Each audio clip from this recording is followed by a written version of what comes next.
Hi, welcome to my channel. Welcome back to my channel where we are here to share an exciting discussion with one of my friends and colleagues that is also a part of the education system. I will not introduce her. I will let her introduce herself, and then we will go into asking and answering some questions in this exciting session. Hi. Oh, thanks, Vivian. Hi. Hi, everyone. Uh, my name is Shandine, and I've just completed my 24-year in the education system. I am working in a school in Hillingdon, and I'm the head of the business and economics department. Welcome, Shanbeen. It's really good to have you here with us today and to share in all of the things that we'll be talking about in this exciting session. So, let's start off with your first question. First question for you. Can you just give us a background on what motivated you to come to the UK, to move your family to the UK? Yeah, that's a very good question. Because the truth is that I was working in a very good school in Jamaica, big up Jamaica. But, as a teacher, I always wanted to know what next. Where do I go next? What can I do next? And England has a very good education system. You have always been hearing about England has a very good education system. And I was always wondering, what would that be like to be working in a high school in England? So that was one of, or the main motivation, I would say, that let me be bold and take on this scary journey of getting all my family and moving to the United Kingdom. Wow. That sounds exciting. Yeah. Wanting to explore new things. So, how did your family and yourself, how did you, as a mom, navigate the education system? Oh, yeah. It's different. It's different. One thing I will say, though, students are students. That's not what was different about it. It's the system. For example, when my daughter came here, she was 7. She's coming from grade 1 in Jamaica. But because of the month in which she's born, they put her in year 3. Oh my gosh. Yes. And that was a struggle because there was a time when she wasn't really doing so well in school. I think it was because of that 1-year gap that she has lost, so to speak. But eventually she caught up and she did pretty well. Apart from that too, from a mom's perspective, I would say that I think the teachers are they're very open. They really want to help the students to learn. Here, I find that they really want to help the students to learn. I like the what you'd call the transparency of the education system. The fact that teachers are held accountable. I know I liked that as a parent, where I can go in and say, okay, I'm not pleased with something. I can even talk to the principal if I need to, and so on. So I like that part of it. I like as from a mom's perspective.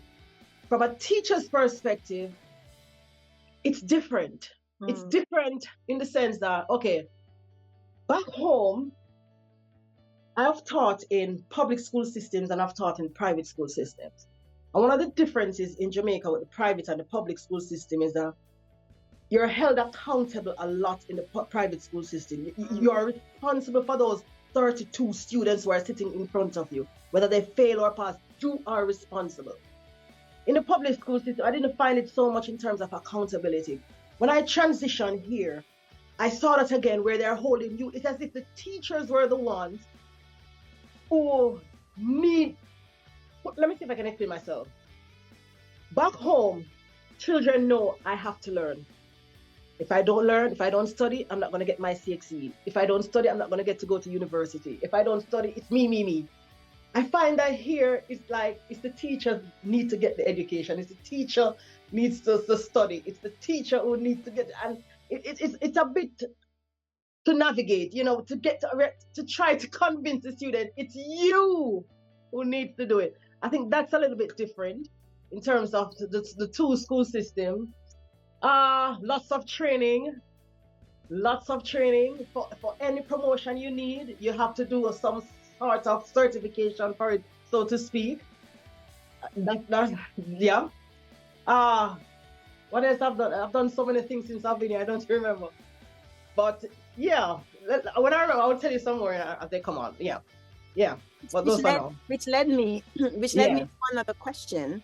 about Yeah. some of the challenges you face Yeah. as not only as, as a parent, but also as an educator in a new area, new country, new Uh, culture, and so on. One of my biggest challenges was that I had to start over. That did not feel good. Yeah. That did not feel good. I came here with 15 years experience under my belt. And somewhere, somehow, I still felt like I had to start over from the beginning. I never really had a problem with learning how to do things the England way or the UK way. That's not the problem. It's been treated as if you're a new teacher, you just graduated from high school. Yeah. And I didn't take kindly to that part of it. That was a challenge to realize, okay, you're starting over, but it doesn't necessarily mean that you're a new teacher. You're just starting over in a new system and you have to learn it from scratch in order to move on. And that was a bit of a challenge for me. And it didn't feel good in the beginning. It didn't feel good, but over time I just paid my dues and I did what I had to do. Yeah. Yeah. Right. I have another question for you. What are some of the key strategies you've used to overcome these challenges as you've laid out earlier? Yeah. Okay. All right. I'm a passionate teacher. You're going to see it, you're going to hear it, you're going to feel it. I believe in education because I've seen it where it has changed lives. So when I started learning the ways in which they teach here, which I think is a brilliant way of teaching, my interest peaked and I started doing a lot of courses. So what I did, I signed up for courses. There were lots of free online courses that you could do. Another thing I did was to sign up to mark the exam papers that I were teaching because I wanted to understand how they mark these papers and how they certify students. I did that. I talked to teachers a lot, especially teachers who were brought up in the UK education system. I always trying to get ideas from them. So what if? So what did you do when? Why do they do things like this here?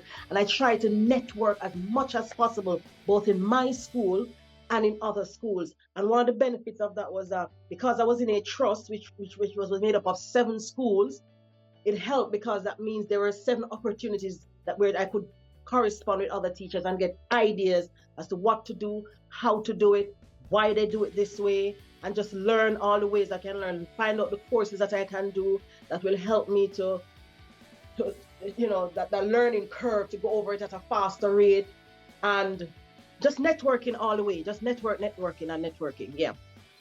Yeah. So I believe that those were some of the steps you have taken to Yes. establish yourself as Right. well done. Yeah. Yes. Yeah. I'm interested for you to say to me, what steps have you taken to therefore establish yourself based on Right. all of these experiences? One of the things I would say first is always doing your best. Always doing your best. So when I'm teaching my lessons, I try to implement everything that I'm learning. I'm always trying to implement everything that I'm learning because I want to see if it works. I'm trying to get to know my students at all times. And again, the networking. But what is so important is always doing your best so that when it's time for you, I don't know if you've ever heard this saying that luck is just preparedness and opportunity meeting. Never heard So that. it's being prepared all the time, preparing yourself for what you want to achieve so that when the opportunity presents itself, you're ready. And I think that's what happened for me because having been here, teaching, meeting people, talking to people, having people come and observe my lessons and giving me feedback, there came a time when someone from the Ofsted, the body that, what you'd call it, certified schools or grade schools, saw me in teaching and they were so impressed that they then passed on my information to someone else. And just like that now, I'm starting to be known and my name is going out there. So that when now it was time for me to be promoted and I just simply go in and say, okay, I'm interested in this position. They were like, I'm happy you show interest because we were thinking of you as well. Because you come highly recommended. And so what am I saying? What I did, again, is just being prepared so that when the opportunity presented itself, I was ready and I was able to take it on.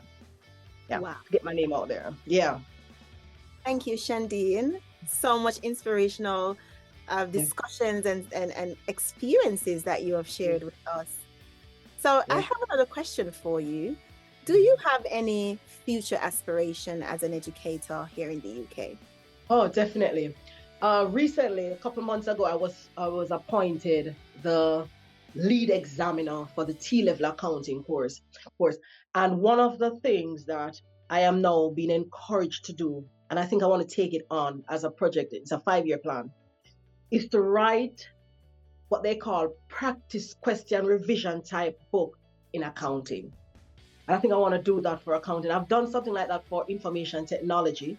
And that is one of the things I have in plan. It's in my 5-year plan to write a revision book for accounting to help students to prepare for their T levels and their GCSE accounting exams.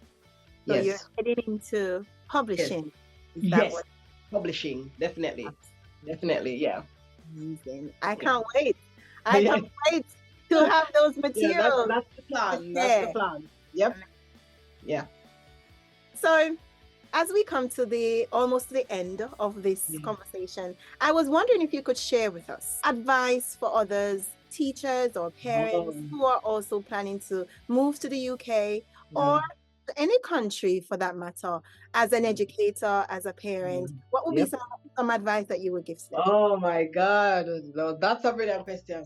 Oh, it's different. It is different. Let me tell you that. Ah, here, when it comes down to the teaching aspect of it, the teaching aspect of it, you're going to have to mark papers. They have a system for marking, they have a system for assessment, they have a system for how they give feedback. They do things differently. Even parent consultation is done differently over here. So just prepare yourself for that. Just prepare yourself for being observed at least once per term as a new teacher coming into the system. Be prepared for a steep learning curve. Because remember, you're learning a brand new way of teaching, and it's a brilliant way of teaching. It's not to say it's better than the Jamaican system, because the Jamaican system works. It's just a brilliant way of teaching, a way of not only just reaching the smartest of students in your classroom, but everybody along the spectrum. It's a brilliant. So be prepared, open your mind, and get ready to learn that. But on the other side of it, in terms of living, it's different. Just open your mind and realize it's different. Please do not come here thinking you're coming to England, but it's Jamaica. It's not.